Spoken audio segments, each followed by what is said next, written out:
ভাইয়া দেখা যাচ্ছে। So we'll start from the beginning once more. Just a second. আচ্ছা, so lipids. Lipids নিয়ে আমরা we had a basic intro, not basic, we had a detailed intro about lipids. Lipids, their function, the types of lipids. সব কিছু নিয়ে একটা detail we had a discussion. So lipids chapter. এখন lipids গুলাকে we divided into these two categories. একটা হচ্ছে তোমার triglycerides, আর আরেক ক্যাটাগরি অফ লিপিড হচ্ছে তোমার ফসফোলিপিড। ফসফোলিপিডস, তোমার যে ট্রাইগ্লিসারাইড গুলো আছে এইগুলো হচ্ছে তোমার বডির এনার্জি স্টোর, এনার্জি যখনই এনার্জি লাগবে they burn this lipid down fat. আর আরেকটা যেটা আছে সেটা হচ্ছে তোমার ফসফোলিপিড। ফসফোলিপিড গুলো হচ্ছে কাজ করে কি, it makes up your cell membrane. এই চ্যাপ্টারে will be dealing with this phospholipid যেগুলো হচ্ছে আমাদের সেল মেমব্রেন বানাতে হেল্প করতেছে, রাইট? সো যেহেতু আলভি যে বললা সেল মেমব্রেনটা করতেছে কি, it helps to transport substances to and from the cell, like সেলের মধ্যে এবং সেলের বাইরে। It helps to transfer substances to and from the cell, like for instance তোমার নিউট্রিয়েন্টস গুলো করবে কি, তোমার সেলের মধ্যে যাবে, then cell will use up this nutrients and they will carry out aerobic respiration করার পর যে ওয়েস্ট প্রোডাক্ট গুলা এটা হচ্ছে আবার সেল মেমব্রেন দিয়ে বাইরে যাবে। সো সেল মেমব্রেনের কাজটা কি আমাদের বইতে, so it is basically acting up as a transport medium to transport substances to and into the cell. সেলের মধ্যে দিচ্ছে আবার সেলের বাইরে দিচ্ছে, যাতে they maintain up this condition so that সেলের মধ্যে বেশি টক্সিক না হয়ে যায়, অ্যান্ড অলসো টু ইনশিওর যে সেলগুলো কন্টিনিউয়াসলি নিউট্রিয়েন্টস গুলো বাইরের থেকে নিতে পারতেছে।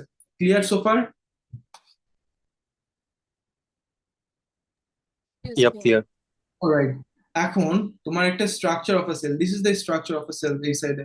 সো সেলের মধ্যে structure, you have this nucleus, this is the cytoplasm of the cell, and this is your cell membrane. এতক্ষণ তো আমরা জানলাম যে সেল মেমব্রেনের ফাংশন, জেনারেল ফাংশনটা কি, like substances move, like it is the boundary of the cell and it controls the movement of the substances into and out of the cell. এটা হচ্ছে সেল মেমব্রেনের জেনারেল ডেসক্রিপশন আর definition যাই বলো। এখন আমরা S এর আগের মানে আগের লেভেল গুলাতে এই পর্যন্ত শিখছি। এখন আমরা এএসএস শিখবো যে কি তোমার এই যে সেল মেমব্রেনটা হাউ ইট ইজ অ্যাডাপ্টেড, আর এটার স্ট্রাকচারাল অ্যাডাপ্টেশন আর ফাংশন কি, লাইক এটার স্ট্রাকচার নিয়ে আমরা এবার পড়বো সেল মেমব্রেনের। সো আমরা যে ডেফিনেশনটা জানি ওই অনুযায়ী হচ্ছে cell membrane is the boundary of the cell and allows the substances to move into and out of the cell, into and out of the cell. সেলের মধ্যে and বাইরে সাবস্টেন্সটা ইন এন্ড আউট করে বাই দিস সেল মেমব্রেন। শেষ। এখন এটা তো বললাম যে কি this is your cell membrane. এখন এইটাকে যদি আমরা জুম ইন করে দেখি, it would look it would look something like this, এরকম একটা স্ট্রাকচার হবে। কিন্তু এরকম স্ট্রাকচার কেন হবে, রাইট? এরকম স্ট্রাকচারটা হবে, রিমেম্বার দ্যাট থিং, ওই যে হাইড্রোফোবিক আর হাইড্রোফিলিক। তো Yep. যদি নাও মনে থাকে তোমার হাইড্রোফোবিক মানে হচ্ছে ওয়াটার রিপেলিং, মানে ওয়াটারকে রিপেল করে, Repel করে। অ্যাট্রাক্টিং না। আর হাইড্রোফিলিক মানে হচ্ছে তোমার ওয়াটার অ্যাট্রাক্টিং। তোমার ট্রাইগ্লিসারাইডস এর একটা স্ট্রাকচার ছিল হচ্ছে একটা গ্লিসারল কম্বাইন উইথ তিনটা ফ্যাটি অ্যাসিড, রাইট? তিনটা ফ্যাটি অ্যাসিড, এটা তো ছিল তোমার একটা structure of a triglyceride. Remember ট্রাইগ্লিসারাইডের স্ট্রাকচারটা একটা গ্লিসারলের সাথে Yep. তিনটা ফ্যাটি অ্যাসিড জয়েন করে থাকতো। এখন ফসফোলিপিড যেটা আছে ওইটার স্ট্রাকচারটা হচ্ছে এরকম, দে হ্যাভ দিস ফসফেটের হেড আছে আর ফ্যাটি অ্যাসিডের টেল আছে। This is the structure of a phospholipid. আর এই যে হেডটা আছে যেটা, it consist of a phosphate group, phosphate ion. আর এই হেডটা হচ্ছে তোমার হাইড্রোফিলিক মানে ওয়াটার অ্যাট্রাক্টিং, এটা হচ্ছে তোমার ওয়াটার অ্যাট্রাক্টিং। আর যে টেলটা আছে এটা হচ্ছে হাইড্রোফিলিক মানে ওয়াটার রিপেলিং, ওয়াটার রিপেলিং মানে এটা ওয়াটারকে ধাক্কা দেয়, আর ওইটা হচ্ছে ওয়াটারকে অ্যাট্রাক্ট করে হেডটা। এই জন্য তুমি যদি তোমার এই ফসফোলিপিডকে পানির মধ্যে দাও, দিস ইজ দ্য ওয়াটার। আমি কি বলছি, ফসফোলিপিডের হেডটা কি ওয়াটার অ্যাট্রাক্টিং না, পানির সাথে অ্যাট্রাক্টেড হবে না? এখন হ্যাঁ, সাপোজ এখন সাপোজ তোমার এখানে আমি পানি দিলাম, এটা হচ্ছে suppose this is the water, right? এই যে হেডটা, এই হেডটা টুয়ার্ডস দ্য ওয়াটারের দিকে যাবে না, যেহেতু বললাম যে হেডটা হচ্ছে তোমার হাইড্রোফিলিক, তাই না? yep, তাহলে যদি এরকম করে যায়, it forms a layer like this, এরকম একটা লেয়ার দেখে, দেখো এইগুলো কি, এগুলো তো আমি বললাম পানি, রাইট? ফসফেট হেড গুলো হচ্ছে তোমার হাইড্রোফিলিক, এই যে এই হেড গুলা, এই হেড গুলা পানির দিকে এরকম করতেছে, পানির সাইডে ফেস করতেছে। আর এই ফ্যাটি অ্যাসিডের যে টেল গুলো, এটা কি বললাম, হাইড্রোফোবিক, মানে ওয়াটার রিপেলিং। তাইলে এগুলা পানির থেকে দূরে ফেস করবে না, দিস টেলস গুলা। yep, এই জন্য you have this structure known as a bilayer, phospholipid bilayer বলে এই স্ট্রাকচারটাকে। কারণ তুমি যখন তোমার ফসফোলিপিডটা পানির মধ্যে দিবা, তুমি দেখবা যে কি তোমার যে হেড গুলা আছে, ওই হেড গুলা পানির দিকে পয়েন্ট করবে, আর যে টেল গুলা আছে it would point away from the source of water, এরকম একটা। সো আবার তোমার ফসফোলিপিডের স্ট্রাকচারটা হচ্ছে এরকম, এখানে একটা ফসফেট হেড আছে আর হচ্ছে তোমার ফ্যাটি অ্যাসিডের টেল আছে। এই যে হেডটা, এই হেডটা হচ্ছে ওয়াটার অ্যাট্রাক্টিং। তোমার পানি যেখানে থাকবে তোমার এই হেডটা সেই দিকেই পয়েন্ট করবে। আর তোমার এই যে ফ্যাটি অ্যাসিডের যে টেলটা আছে, দিস ইজ হাইড্রোফোবিক, এটা হচ্ছে ওয়াটার রিপেলিং। তাহলে যে ডিরেকশনে পানি থাকবে, এই টেলটা কি করবে, তার অপোজিট ডিরেকশনে যাবে, আর হেডটা ওই সেম ডিরেকশনে যাবে, সেম ডিরেকশন।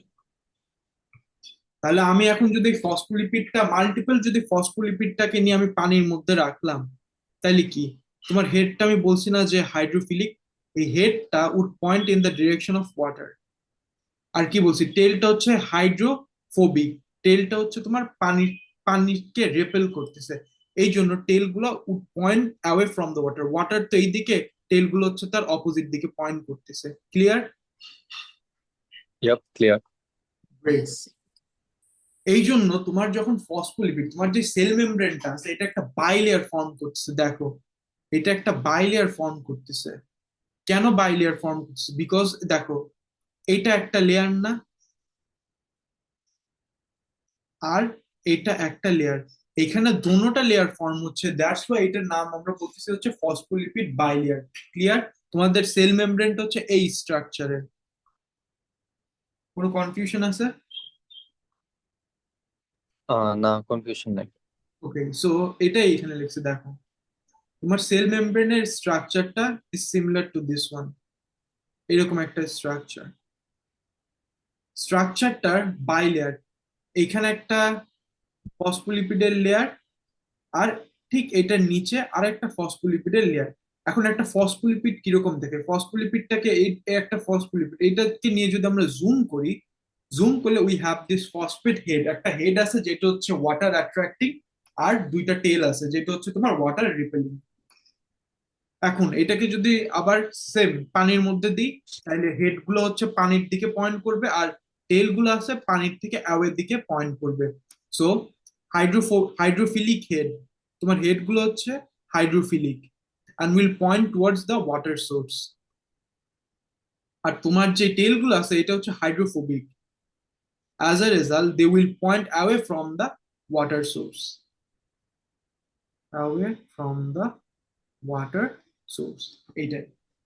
এখন আরেকটা জিনিস জানতে হবে, আমরা হচ্ছে তোমার সেল মেমব্রেনের প্রপার্টিজ গুলো জানতেছি, বেসিক প্রপার্টিজ গুলো। তোমার সেল মেমব্রেন গুলো কিন্তু সলিড না। সলিড না বলতে, দেখো সলিড হলে একটা আরেকটার সাথে লেগে থাকতো, রাইট? এরকম, this is what you refer to as a solid, solid substance, solid, একটা আরেকটার সাথে লেগে আছে। কিন্তু তোমার সেল মেমব্রেনের স্ট্রাকচারটা দেখো, এটার কি দেখে মনে হচ্ছে এটা একটা সলিড স্ট্রাকচার, নাকি এটা একটু পানি পানি ফ্লুইড লাগতেছে?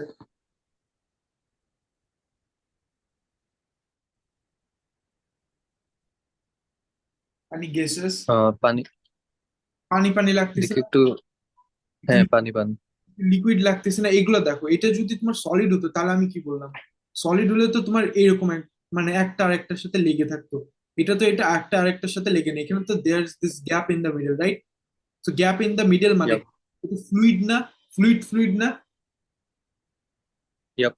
তো সেল মেমব্রেন এটা হচ্ছে জিনিস, সেল মেমব্রেনটা আমাদের ফ্লুইড, সেল মেমব্রেনটা আমাদের শক্ত না। আর এই ফ্লুইড হওয়ার জন্য এই সাবস্টেন্সেসটা can move into and out of the cell. বাইরের থেকে তোমার সাবস্টেন্স ভিতরে আসতেছে সেলের, আর ভিতর থেকে ওয়েস্ট সাবস্টেন্স বাইরে যাচ্ছে, because of this fluid nature. এখন আমরা তো এতদিন remember that cholesterol and atherosclerosis সব জিনিসটা, কোলেস্ট্রল কিভাবে আমাদের শরীরে অনেক ইম্প্যাক্ট করতেছিল, like in a negative way, remember? Yep. এখন কোলেস্ট্রলের বেনিফিটটা দেন, কোলেস্ট্রল করে কি, এই ফসফোলিপিড কে ধরে রাখতেছে। আই মিন, দেখো এটা যদি একবারেই ফ্রি হইতো, মানে ফসফোলিপিড গুলো একবারে, এই যে স্ট্রাকচারটা একবারে যদি নড়তে পারতো, তাহলে তো এই দিকে ওই দিকে মানে সব দিকে চলে যেত, আর অ্যাজ এ রেজাল্ট একটা স্ট্রাকচার তৈরি হতো না, like it would be random, মানে গ্যাসের মতন যেদিক সেদিক চলে যেত। এইটা কোলেস্ট্রল গুলো করতেছে কি, এই একটা ফসফোলিপিড আর আর একটা ফসফোলিপিডের মাঝখানে একটা স্টিকি কাইন্ড অফ অ্যাট্রাকশন, মানে কোলেস্ট্রল এই দুইটা ফসফোলিপিডকে ধরে রাখছে, সো দ্যাট এই ফসফোলিপিড গুলা কুড মুভ সাইডওয়েজ, এরকম আশেপাশে এরকম ফ্লুইডের মতো নড়তে পারবে, কিন্তু এরকম করে একটা এই দিকে একটা ওই দিকে এটা করতে পারবে, like they they can move, ওই যে তোমার কিছু কিছু লেয়ার যে আছে না, সুইপ করে, যে দে কুড সুইপ, এরকম এরকম করে নড়তে পারবে, কিন্তু এইগুলা কোনো সময় ডিফারেন্ট কাইন্ড অফ ডিরেকশনে পয়েন্ট আউট করতে পারবে না, বা ডিফারেন্ট টাইপ অফ ডিরেকশনে চলে যেতে পারবে না বেসিক্যালি। তোমার সেল মেমব্রেনটা, cell membrane, your cholesterol is ensuring যে ফসফোলিপিড গুলো একসাথে লাগানো থাকে, তো এইখানে হচ্ছে causes the phospholipids to stick together, causes the phospholipids to stick together. So cholesterol গুলা কি করতেছে আরেকবার, কোলেস্ট্রল গুলা তোমার দুইটা ফসফোলিপিডের মাঝখানে, ইট is acting like a glue, so that দুইটা ফসফোলিপিডকে ধরে রাখতেছে, নাহলে তো ফসফোলিপিড, এই যে একটা ফসফোলিপিড, এই একটা ফসফোলিপিড তো উড বি লাইক, এই যে দিস ওয়ান, এই ফসফোলিপিডটা তো এই দিকে চলে যেত, রাইট? এটা যাতে বিভিন্ন Yep. ডিরেকশনে না চলে যাচ্ছে, এই কোলেস্ট্রল গুলো করতেছে কি, ইট is acting like a glue, so that এই ফসফোলিপিড দুইটাকে ধরে রাখতেছে একটা প্লেস। ক্লিয়ার? কোনো কনফিউশন এইটা নিয়ে? না, কনফিউশন নাই। অলরাইট, তাহলে তো আমরা we are almost done with this cell membrane chapter. আচ্ছা, এখন যেহেতু ওটা বুঝলা, এখানে একটা জিনিস দেখে, দেখো আমি কি বললাম, তার আগে আরেকটা ই করি, দাঁড়া একটু কপি করে নিই।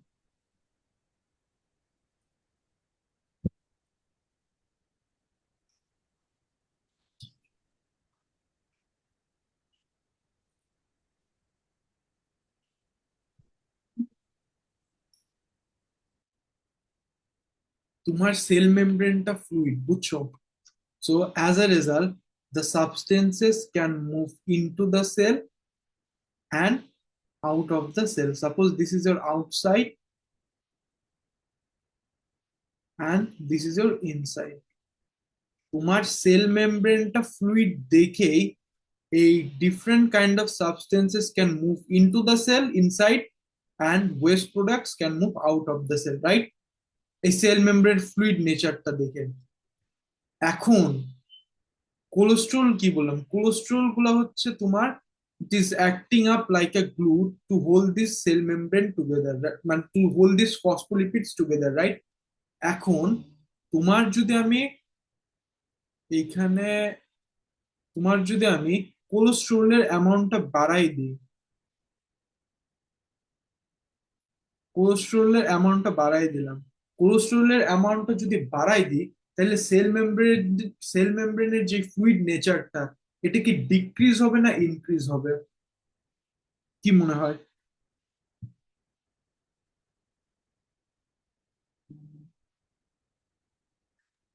ইনক্রিজ হবে। ইনক্রিজ হবে না, দেখো আমি কি বললাম, কোলেস্টেরলটা is acting up like a glue to hold this cell membranes together, right? দুইটা ফসফোলিপিডকে ধরে রাখতেছে, রাইট? হ্যাঁ, হ্যাঁ। এটা তো ফসফোলিপিডকে ধরে রাখতেছে। এখন আমি যদি তোমার এই কোলেস্টেরলের অ্যামাউন্টটা বাড়াই দিই, তাহলে বেশি ধরে রাখবে না কম ধরে রাখবে? বেশি ধরে রাখবে। বেশি ধরে রাখবে, এক্স্যাক্টলি। বেশি ধরে রাখলে কি সেল মেমব্রেন বেশি নড়তে পারবে না কম নড়তে পারবে? একটু রিপিট করবেন? আচ্ছা, তোমার কোলেস্টেরল তো দুইটা ফসফোলিপিডকে এখানে ধরে রাখতেছে, রাইট? এখন যদি আমি কোলেস্টেরলের Yep. পরিমাণটা আরো বাড়া দিই, যে এখানে একটা এখানে একটা এখানে একটা, তাহলে এটা কি তোমার ফসফোলিপিড গুলাকে বেশি ধরে রাখবে না কম ধরে রাখবে? বেশি ধরে রাখবে। বেশি ধরে রাখবে। বেশি ধরে রাখলে কি পুরো বেশি নড়তে পারবে না কম নড়তে পারবে? কম নড়তে পারবে। কম নড়তে পারবে। আর আমি কি বলছি, সেল মেমব্রেনের নেচারটা হচ্ছে it is a fluid, fluid nature, ফ্লুইডিটিটা। ফ্লুইডিটিটা ডিক্রিজ হ্যাঁ, করবে ইনক্রিজ করবে? ডিক্রিজ করবে।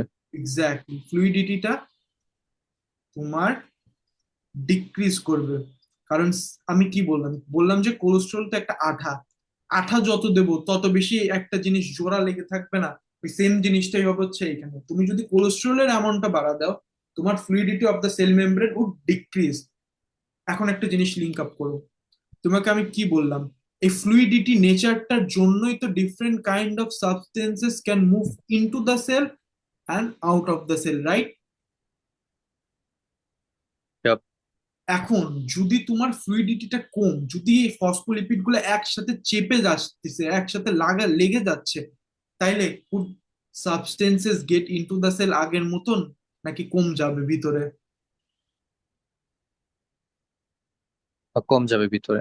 এক্স্যাক্টলি, কম যাবে ভিতরে। কম যাবে ভিতরে দেখাই সেল মেমব্রেনের পারমিয়াবিলিটিটা আমরা বলি যে কি ডিক্রিজেস। পারমিয়াবিলিটিটা ডিক্রিজেস। আবার রিপিট করি, দেখো। Decreases. সেল মেমব্রেন, আমি এখন একটু গোল আঁকা দেখাচ্ছি, গোল, এটা হচ্ছে তোমার ফসফোলিপিড।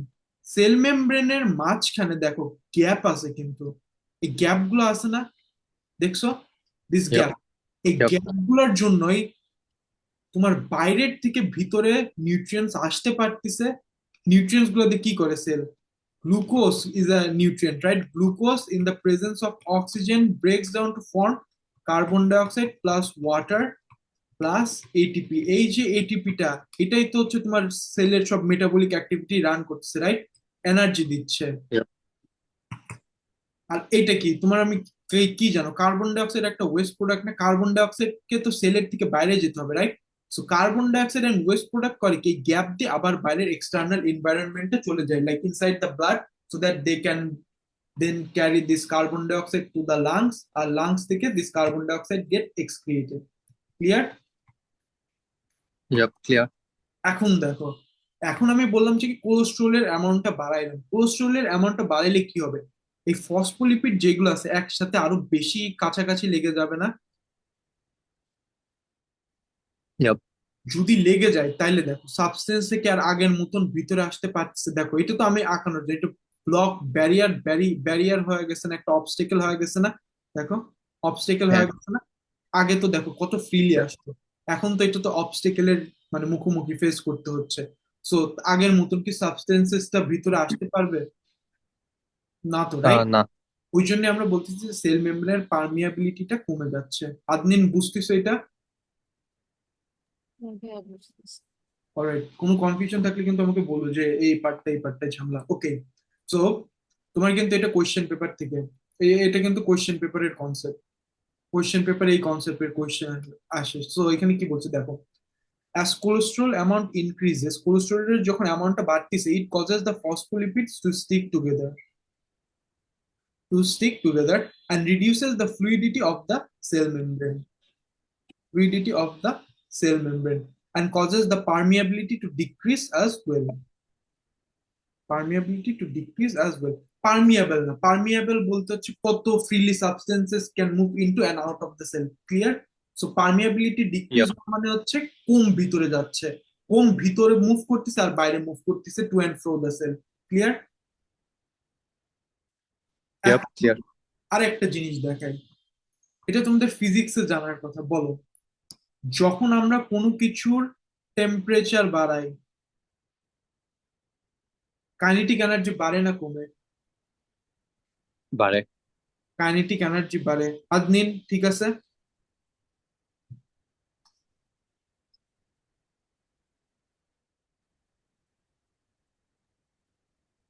ওকে, সো বারে বললো রাইট।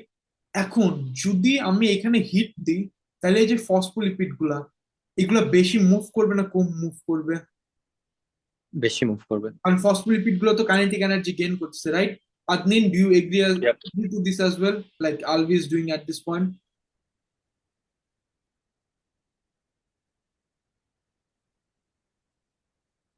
আছে নাকি আদমিন? আদমিন, হলো। হ্যাঁ, তুমি কি এটা এগ্রি করছো যে আমি যখন টেম্পারেচারটা বাড়াচ্ছি, ফসফোলিপিডের কাইনেটিক এনার্জিটাও is increasing as well, and যেহেতু ইনক্রিজ করতেছি, it is moving, it can move quickly. Yes. Exact, okay, ঠিক আছে। তাহলে এটা যদি বেশি নড়াচড়া করে, লজিক্যালি দেখো, যদি এটা বেশি নড়াচড়া করতে পারে, তাহলে সাবস্টেন্সেস আউটসাইড দ্য সেল থেকে যদি ইনসাইডে নিই, সাবস্টেন্সের অ্যামাউন্ট বেশি হবে না কম হবে? লাইনটা একবার রিপিট করবেন। ওকে, আচ্ছা দেখো, আমি বললাম যে কি, তোমার যখন আমি টেম্পারেচারটা বাড়াচ্ছি, এই ফসফোলিপিড গুলার কাইনেটিক এনার্জি বাড়তিছে। আর যেহেতু বাড়তিছে, হ্যাঁ। এটা এটা এরকম করে সুইপ করতে পারতিছে। Yep. সুইপ সুইপ করতে পারতেছে যখন, তখন যদি আমি মনে করি কোনো একটা সাবস্টেন্সকে সেলের বাইরে থেকে ভিতরে ঢুকাইতে চাচ্ছি, ওইটা বেশি ঢুকবে না কম ঢুকবে, কি মনে হয়? কম ঢুকবে। আচ্ছা না, let me just refresh the question, right? দেখো, আমি না এই জিনিসটা বুঝতেছি। বুঝতেছো না, রাইট? ওকে, দাঁড়াও। আমি লাইক টেম্পারেচার বাড়লে কাইনেটিক এনার্জি বাড়বে একটু বুঝছি, তুমি কোয়েশ্চেনটা করলে আমি ওইটা বুঝিনি। আচ্ছা ঠিক আছে, দাঁড়াও। সাপোজ এটা হচ্ছে তোমার ফসফোলিপিড। এখন টেম্পারেচার যদি আমি কোনো কিছুর বাড়াই, তাহলে কাইনেটিক এনার্জি বাড়বে, রাইট? Kinetic energy Yep. বাড়লে কি এই জিনিসগুলো মুভ করবে না বেশি? এই জিনিস হ্যাঁ। মুভ করবে না? মুভ যখন করতেছে, দেখো, এদের মাঝখানের গ্যাপটা বাড়তেছে না? হ্যাঁ, গ্যাপ বাড়তেছে। দেখো, বাট মুভ করলে তো গ্যাপও কমে আসবে না? হ্যাঁ, ওটা কমবে বাড়বে, লাইক কমতিছে বাড়তিছে, কিন্তু মোমেন্টারিলি তো একটা পয়েন্টে দেখো এরকম আচ্ছা, মুভ কমতিছে করলে গ্যাপের বাড়তিছে। ভিতর দিয়ে কি জিনিসগুলি বুঝছি। বেশি ঢুকবে? ইয়প, এক্স্যাক্টলি, দেখো, আলভির পয়েন্টটাও ঠিক। হ্যাঁ, মুভ করার কাইনেটিক এনার্জি বাড়লাম, মুভ করছে, তো মুভ করলে তো গ্যাপটা কমতিছে, বাট দেখো, গ্যাপটা কিন্তু সার্টেন একটা পয়েন্টে বাড়তিছে, বাড়তিছে না? ইয়াপ, বাড়তেছে। যখনই মনে করো এই পয়েন্টটাতে বাড়লো, তখন কি সাবস্টেন্সেস ইনসাইড দ্য সেল বেশি ঢুকবে না কম ঢুকবে? ওই ইনস্টেন্স বেশি ঢুকবে। বেশি ঢুকবে, right? As a yep. Result, তোমার পার্মিয়াবিলিটিটা কি হবে, বাড়লো নাকি কমলো? বাড়লো। বাড়লো। তোমার টেম্পারেচার বাড়লে তোমার পার্মিয়াবিলিটিটাও বাড়লো। Permeability increases. দুইটা জিনিস দেখলে কিন্তু এতক্ষণ, কোলেস্টেরল যখন বাড়াইলা পার্মিয়াবিলিটিটা কিন্তু কমলো, কিন্তু টেম্পারেচার যখন বাড়াচ্ছ তোমার কিন্তু পার্মিয়াবিলিটিটা বাড়লো। আরেকবার, let's just repeat this thing. হ্যাঁ, একটা সেকেন্ড। যখন আমি টেম্পারেচারটা বাড়াবো, কাইনেটিক এনার্জিটা বাড়তিছে। কাইনেটিক এনার্জিটা বাড়া মানে কি? বেশি নড়তিছে, রাইট? এখন ইয়াপ। এই জিনিসটা তো এরকম করে নড়তিছে। আলভিউ ইজ রাইট এই পয়েন্টে। ভালো একটা কোয়েশ্চেন করছো যে যখন আমি টেম্পারেচারটা বাড়ালাম, এটা তো কাছেও আসতে পারে একটা আরেকটা, তাহলে কেন, মানে তাহলে কেন গ্যাপ? বাট মোমেন্টারিলি কিন্তু একটা গ্যাপ হচ্ছে মাঝখানে। এই যে মোমেন্টারিলি যখন তোমার গ্যাপটা হচ্ছে, তখন হচ্ছে সাবস্টেন্স গুলা বেশি ঢুকতে পারতেছে ইনটু দ্য সেল। এটাই হচ্ছে এখানকার একটা কনসেপ্ট। এখন আমি তো বারবার বলতেছি যে কি, সাবস্টেন্সেস ঢুকতেছে ঢুকতেছে ঢুকতেছে আর ঢুকতেছে into and out of the cell, but কিভাবে ঢুকতেছে? তো তোমার সাবস্টেন্স গুলা সেলের মধ্যে যাচ্ছে by going through one of the following process. তিনটা প্রসেস আছে, তিনটা প্রসেসের মাধ্যমে সাবস্টেন্সেস গুলা ইনটু দ্য সেল আর আউট অফ দ্য সেল বাড়াচ্ছে আর যাচ্ছে। তো প্রসেস গুলা হচ্ছে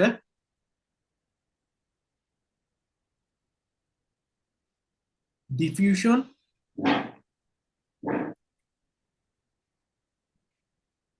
অ্যাক্টিভ ট্রান্সপোর্ট,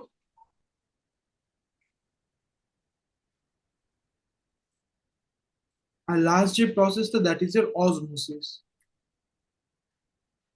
এগুলো তো সব জানো, like diffusion, active transport, osmosis, basic একটা আইডিয়া আছে না?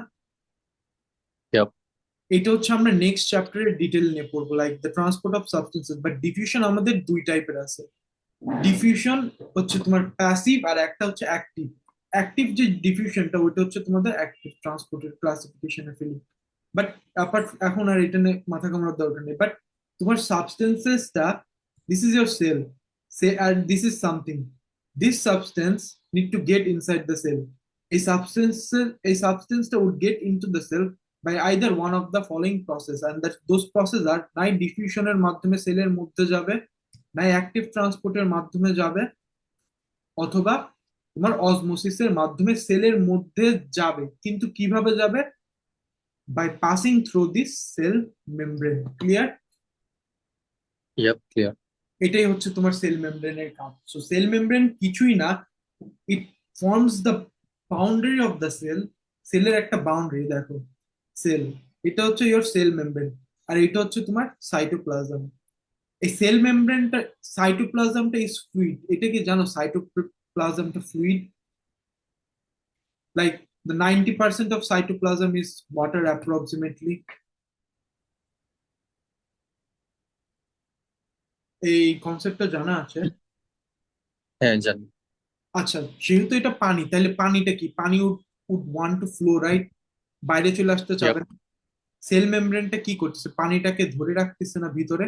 Sell membrane is doing what? It is acting up as a boundary and is controlling the movement of the substances into and out of the cell. And also cell membrane is the outermost layer of the cell.